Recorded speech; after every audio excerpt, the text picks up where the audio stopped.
Recipe தமிழா நேயர்கள் அனைவருக்கும் வணக்கம். நான் உங்கள் உமா முருகேசன். இன்றைக்கி நம்ம இந்த வீடியோவில் என்ன செய்ய போகிறோன்னு பார்த்தீங்கன்னா ரொம்ப டேஸ்டியான ரொம்ப கிறிஸ்பியான தட்டவடை எப்படி செய்கிறது நம்ம பார்க்க போகிறோம். அது வந்து நினச்சோடனே நம்ம குழந்தைங்களுக்கு ஈஸியாக நம்ம வீட்டிலேயே செஞ்சு கொடுக்க முடியும். அதை எப்படி செய்யணும் ஃபுல்லாக இந்த வீடியோவில் சொல்லியிருப்பேன். வீடியோவை கடைசி வரைக்கும் பாருங்கள். இதனுடைய பெரிய குவான்டிட்டி ஃபுட்டி தமிழா சேனல் அப்லோட் பண்ணியிருக்கோம். அதனுடைய லிங்க் கீழே கொடுத்துருக்கேன், போய் செக் பண்ணி பாருங்கள். வாங்க வீடியோக்குள்ளே போகலாம்.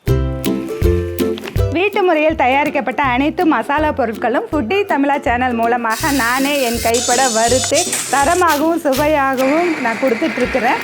இது சாம்பார் பொடி, ரசப்பொடி உட்பட 10 வகையான மசாலா பொடிகள் நான் கொடுத்துட்ருக்கிறேன். இது தேவைப்படுறவங்க கீழே இருக்க காண்டாக்ட் நம்பருக்கு வாட்ஸ்அப் பண்ணுங்கள்.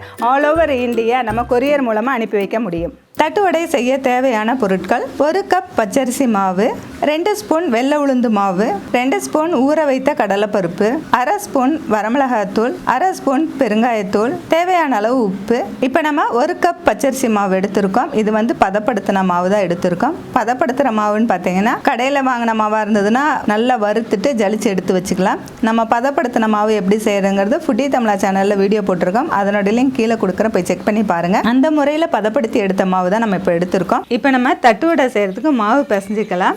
அதுக்கு பார்த்தீங்கன்னா நம்ம 1 கிலோ பச்சரிசி மாவு, பதப்படுத்தின மாவு, நம்ம வீட்டிலேயே அரைச்ச மாவு தான் நம்ம எடுத்திருக்கோம். இந்த தட்டவடைக்கு, சீடைக்கு, முறுக்குக்கெல்லாம் எப்படி மாவு ரெடி பண்ணுறதுங்கிற வீடியோ வந்து நான் ஏற்கனவே போஸ்ட் பண்ணியிருக்கேன். பார்க்காதவங்க கீழே போய் லிங்க் கொடுக்குறேன், போய் செக் பண்ணி பாருங்கள்.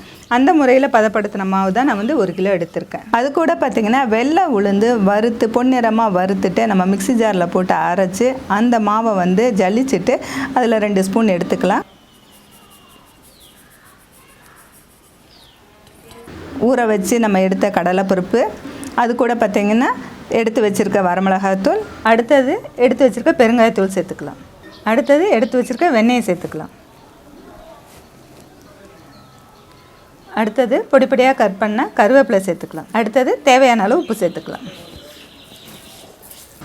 இதெல்லாம் சேர்த்து நல்லா பிசைஞ்சிட்டு சின்ன உருண்டையாக நம்ம எடுத்து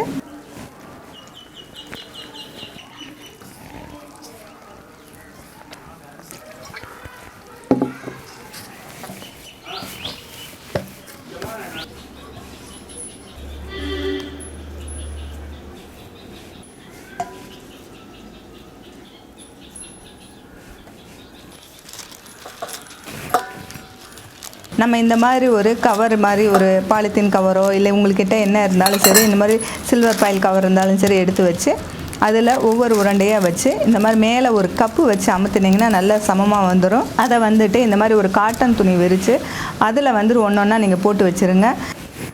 இப்போ அடுப்பில் வந்து வடை சட்டி வச்சு ஆயில் ஊற்றிக்கலாம். ஆயில் ஹீட் ஆனதும் இந்த ஆயிலும் வந்து ரொம்ப மீடியமான ஹீட்டில் தான் இருக்கும், ரொம்ப ஹையில் இருக்கக்கூடாது. இப்போ வந்து தட்டவடையெல்லாம் போட்டு நம்ம பொன்னிறமாக பொரித்து எடுத்துக்கலாம்.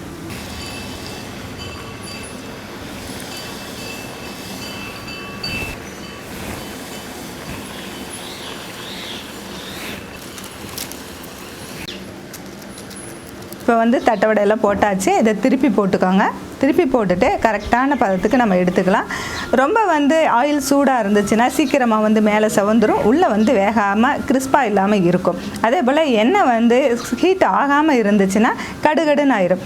மீடியமான ஹீட்டில் அடுப்பு மீடியமாக வச்சு நீங்கள் பொரித்து எடுக்கும்போது ரொம்ப சூப்பராக கிறிஸ்பியான தட்டவடை நமக்கு ரெடி ஆயிரும்.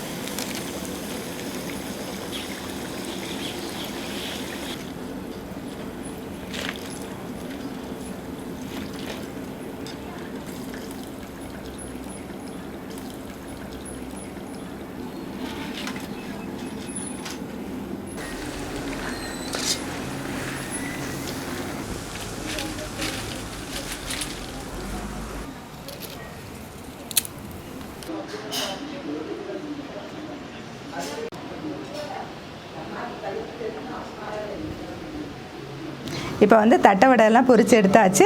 சூப்பரான இந்த தட்டவடை செஞ்சு முடிச்சாச்சு. இந்த வீடியோ பிடிச்சிருந்தீங்களா லைக் பண்ணுங்கள், ஷேர் பண்ணுங்கள். வீடியோ பற்றின கருத்துக்களை கமெண்ட் செக்ஷனில் கமெண்ட் பண்ணுங்கள். ரெசிபி தமிழா சேனலுக்கு சப்ஸ்கிரைப் பண்ணலைன்னா சப்ஸ்கிரைப் பண்ணிக்கோங்க. மீண்டும் அடுத்த வீடியோவில் சந்திக்கலாம்.